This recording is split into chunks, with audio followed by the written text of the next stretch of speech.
Hello my lovelies, Minxy Misty here, and today, okay, no dog butt in the shot, thank you Axel. Axel, sit buddy, sit. Good boy. Alright, hello my lovelies, Minxy Misty here, and today we're going to talk about nerddom. Wish I could get my freaking cape out there in the picture. Gotta like flip it over. Anyway, yeah.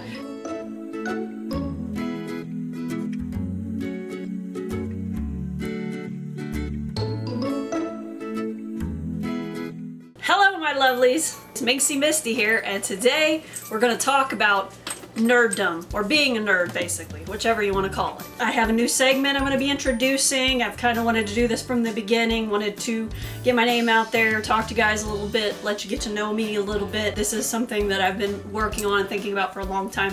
I think you'll really enjoy it. It's really cute, and it also is a way for me to introduce my poetry, my poems that I've discussed so many times. I've discussed my poetry before, talked about poetry, being a poet. If you stay tuned, I got something really cute and fun and interesting at the end. A poem I wrote in regards to being a nerd. It's entitled Nerd Like Me, but stay tuned to the end to see that. You won't regret it, I promise you. And to kind of start it out today, in regards to the conversation of nerddom and being a nerd, I wanted to read the actual definition of the word nerd. And that is, they say it's a foolish or contemptible person who lacks social skills or is boringly studious, is one way that they define it, which I don't agree with that at all.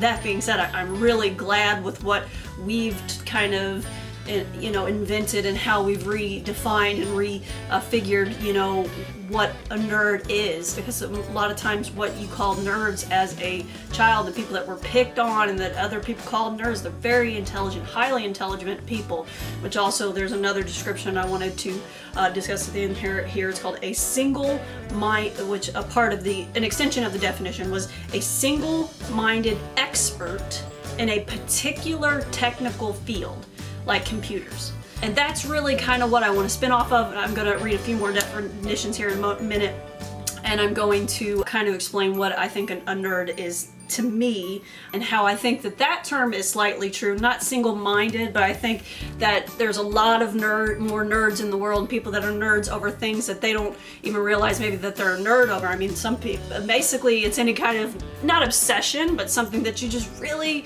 get excited or stoked about, and may be different than it is, for you. Like there's certain nerds by definition that are like sciencey, they're really into science, very intelligent, really know a lot about science, more than your average person might know.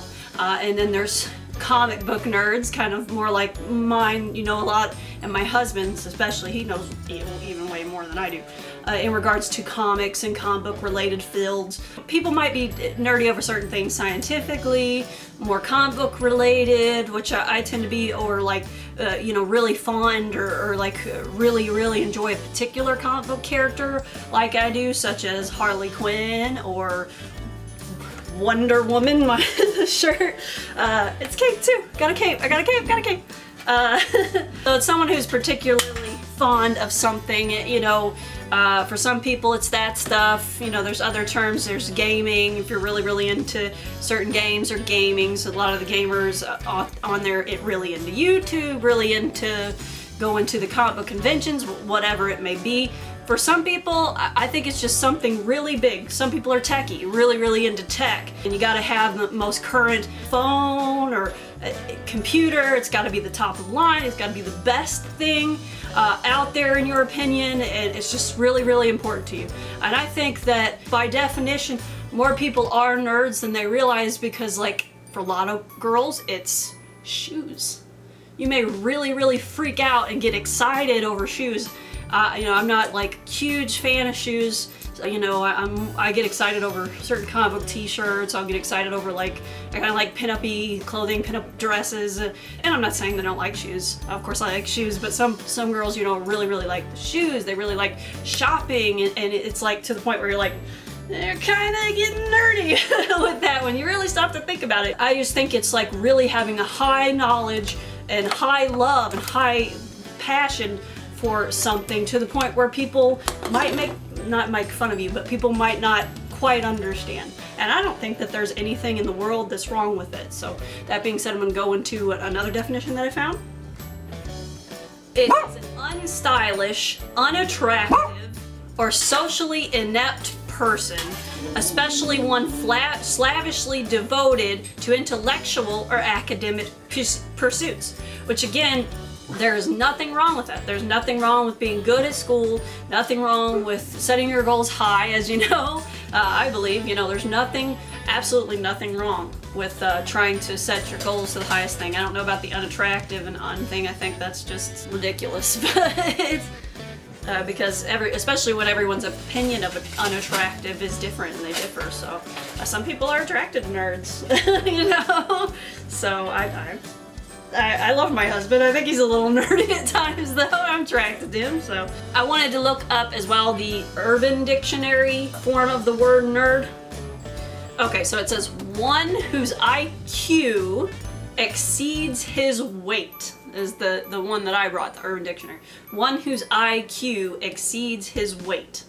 So that means you're highly intelligent over something. Again, we're going with that. So I think that the definition, the term of nerd has changed over years. For me, what I think I'm nerdy about, as I mentioned, is comic books. I have been to several comic book conventions, as I mentioned in past. I dressed up as Batgirl, and like for me, the first time that I dressed up as Batgirl, it was just it was just such a great feeling. So it kind of becomes slightly addictive. I really did like it. You know, the first time a little kid came up and was like, "Can I have a hug?" and was all nervous, and you literally start to feel kind of like you're a superhero, someone they look up to, and it's really inspiring. It's really fun. And to me, like, once I did that, there was no other way to do it, so I did start dressing up every occasion. At first I didn't, which, I mean, there's enough going on at comic book conventions, and my dream is to go to Comic-Con in San Diego. Really want to do that someday financially, if I'm ever able to support it. That is my dream, like, in the US event to attend and thing to go to and place to go, San Diego, California, to the Comic-Con. But I loved it. I loved it. Just the feeling that it gave me the first time I put on a costume, and to have a little kid look up and be like all nervous and cute to meet you and shake your hand and give you a hug. It just felt so good. It felt so good to feel like someone's hero, even if just for a moment. And for kids, you know, for them to be someone they look up to, and to be that role. But be careful, again, like I said, it can be a little bit addicting if you're not careful. I have met several people. I don't know if I'm allowed to drop names, but I've met several people out of them. You know, there's so much to do at comic book conventions, all the figurines, all the comics, all the different, you know, outfits and costumes and hoodies and like, you know, jewelry, everything that you can think of. It's really awesome. Really awesome. They're really fun. If you've never attended, I highly recommend it, as I'm sure my husband would as well. Also, the more you go to them, I started to meet quite a few people. You get an opportunity to meet people too. I've met Princess Leia, you know, don't know if I should talk about my experience with her. I didn't have the best experience meeting her. She didn't seem to be all that nice. We're probably gonna have to take that out because I don't think that you can do that. But yeah, just to kind of, you know, say a few that I've met. I've had the opportunity to call Stan Lee, see Stan Lee, shake his hand, meet him a few times, and be able to tell the man, the legend, that he is a legend, and I love him, and I love everything he's done, you know, for the community, and how awesome that is. And I'd love to do that for YouTube too. There's so many YouTubers, as I mentioned before, which is another thing I'm a little nerdy about now. I think I really like Hannah Hart. I watch, you know, Markiplier, Matthias, Jacksepticeye almost daily. Rhett and Link, Team Edge. I'm a fan of a lot of different YouTubers. And I actually heard about Rhett and Link were the first ones I heard of back in the day, but I might have a whole video dedicated to that in the future. But I'm definitely nerdy over YouTube now and YouTubers, and they are definitely a lot of my inspirations for going out and doing what I'm doing. But as far as comic book, you know, conventions and people I've met, kind of getting off topic here. I've met Stan Lee, and that was a pleasure to be able to tell him that. I've seen Sean Astin, I've seen Alice Cooper. I mean, just the people that show there you don't expect. I've seen Patrick Stewart. We haven't met Nathan Fillion yet from Firefly. A lot of you probably are familiar. My husband is a huge fan. I'd love to meet him too as well, but we've gotten to meet, and it's been an absolute pleasure. We met Alan Tudyk and Adam Baldwin, a few of the other Firefly cast members. Pleasant experiences with all of them, you know, real nice. They seem to be real nice, real down to earth guys. Adam Baldwin is a freaking giant. He's a giant. And Stan Lee was a bit like, it was funny because when we met him, he like kind of like did a double take and was like, you know, he's like, hi, and I was like, wait, that's my line. He was like, give me a hug. He was like trying to hug me, and I was like, wait, you're Stan Lee. And my husband was kind of like, because of the way that he reacted. He's like the Hugh Hefner of comic books. But he's awesome. He's definitely by far the coolest I've met. J. Scott Campbell's one of my favorite comic book artists. I got the pleasure of meeting him, shaking his hand. Grimm Fairy Tales, the artists of those, I've met all of them. I also got to meet, not as well known, John Hughes. Also got to meet Amanda Connor, which is the creator of the new 52 Harley Quinn, which was amazing. And you know, she was just so sweet. I haven't met, I think, a sweeter person at a comic book convention yet, so I really like her. She's really seems to be like a good lady. But all my experiences have been very positive, and I always have such a blast, and it's so fun. I guess the different definitions and different levels and different things that you could do and say to call a person a nerd would vary from person to person. Athletes, a lot of people would call a nerd someone that they picked on back in the day. But now I think that it's much more common and acceptable and understanding, and I think a lot of more people call themselves nerds, which sometimes I'm taken back, you know, because some people I think brand themselves a nerd, and they just say that they're a nerd and they're not legitimately a nerd. Because I don't know, to me the definition of nerd is someone who you've had struggles, you've maybe been picked on, and you view the world in a different way than other people might because of it, and you're just proud of who you are, and you're proud of what you do, and you're going to continue to do it no matter what someone says, and you're going to love what you do no matter what a person says or what they do. Like, even if it's not your average, a particular thing, even if it's unique, even if it's what doesn't make you socially acceptable. I think the term, the definition of nerd is really just people don't understand. It's people calling you names, at least what it was, because of things that they didn't understand. I think a lot of people would call people nerds because a lot of them would be more intelligent than the average person, and a lot of people would be kind of envious and jealous, which makes it ironic. I really am proud of us as a community and as a society on how we've changed that word and how we've made it different, and how it's acceptable, and so many people can be proud to call themselves a nerd. Now, I think a few people, like the whole nerd chic thing, I guess as a nerd and being into things that I'm into, and considering I feel like I've been a nerd since I was a little girl, I just didn't understand what the expression really meant and what it really was. I just never felt like I really fit in, and I didn't understand why, and why people didn't understand me, and why people might pick on me or talk down to me or not understand me. And I think a lot of people today, they're not actually nerds, they just want people to think that they are, as opposed to saying it, which, I mean, that's fine. Everyone wants to be accepted, everyone wants to float on the bandwagon of what's cool. Nerd chic and everything's being cool, at least it's cool. Because back in my day when I was growing up, if someone called you a nerd, it was considered derogatory, and it was considered a bad thing, and I was called a nerd. And so to me, I'm just glad. I'm proud of us. I'm proud of who we've become. I'm proud of the things that, you know, that people have opened up their eyes and realized that a lot of these things aren't bad things. There is nothing wrong with looking up to superheroes, and the movies are awesome, and they're exciting, and they're the energy, and they're energetic, and they're awe-inspiring, and there is nothing wrong with them. I mean, they kick ass. They kick ass. I might have to change this just for that, but that's kind of some of my thoughts on being a nerd. This is getting a little long. Should have expected that, but I myself, consider myself, I'm a nerd through and through. You name it, all the stereotypical stuff probably. I'm a Whovian, I like Doctor Who, very big fan. Lord of the Rings, The Preciouses, I've probably made reference to that before. I loved all the Lord of the Rings movies, the Hobbits movies. Star Wars, I love Star Wars. Comic books, comic book lore, the history.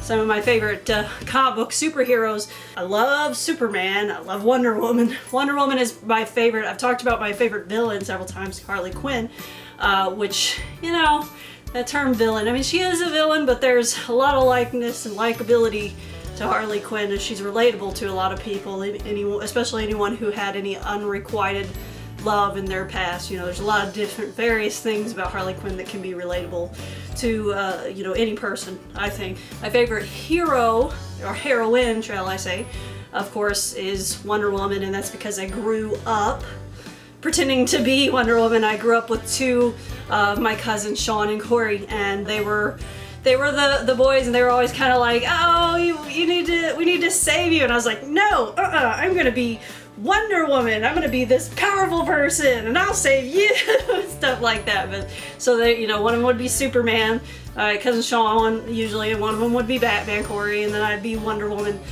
We would play the three superheroes, which, speaking of, can't talk about being a nerd without saying who your favorite is. I love the Justice League all the way, the Holy Trinity. That's my jam. I love them. Wonder Woman, Batman, Superman. And I love them all. It's hard to even say that anyone's a favorite. I would say Wonder Woman's my favorite because I wanted to be Wonder Woman as a child, as a female, and she was just a very, you know, inspiring female, you know, in my upbringing, inspiration, hero, person I looked up to. So very important. She-Ra as well. I love She-Ra. People from, I'm an 80s baby, they'll understand who She-Ra is. I love She-Ra, wanted to be She-Ra too. So it was like 50-50. Sometimes I want to be Wonder Woman, sometimes I wanted to be She-Ra. But I love Superman for so many different reasons. I think as a hero, he's very inspirational, very a guiding light, very good person, and just whole, like, selfless. And Superman, you know, sacrificed so much in order to save us so many times. And I love Superman, and I love Batman, again, the Dark Knight, for dark reasons. I found his Bruce Wayne, as opposed to Batman, very intriguing, very interesting, because it was almost like the real him, Bruce Wayne, was the act, and Batman was really true to who he was, inner person. So I found that interesting to see him. It was like he was putting on a show and putting on a thing, kind of like Oliver Queen, you know, that I find that interesting. Oliver Queen, the Arrow. Who they really are is the superhero out there saving people. People don't know that they're saving them, don't know what they're doing, they don't want any of the credit, and then the actual person that they are, you're famous, you have money, and you know, sometimes hooking up with women, that's the facade, and that's the mask, that's the ruse, so to speak. So I found that part of Batman very, very interesting and very, very intriguing. I mean, and he's a freaking ninja. Batman. Who can't like Batman? I obviously love Batman. Superman and Woman both are very truthful, honest, loyalty, just saviors. And then as far as the Avengers, which again, I prefer Justice League, but the Avengers, my favorite would be Thor. I really do like Thor. I like his history. I like the kind of, you know, mythology behind it. So I mean, I just wanted to tap on that, a little more detail to me as to why I am a nerd. I like the Star Wars, Doctor Who, anything comic book related, comic book movies, Lord of the Rings, Hobbit movies, even Harry Potter. Yes, I even like Harry Potter. And that's kind of just a little bit about me and who I am. So thank you so much for watching. Set your goals way high. Remember to love life and yourself for the nerdiness and the nerd that you are. Please stay tuned for the next video coming up, which is my puppies and poetry segment that I will be introducing here. It is a poem written by me, entitled Nerd Like Me. It's going to be on right after this, so hope you enjoy. See ya!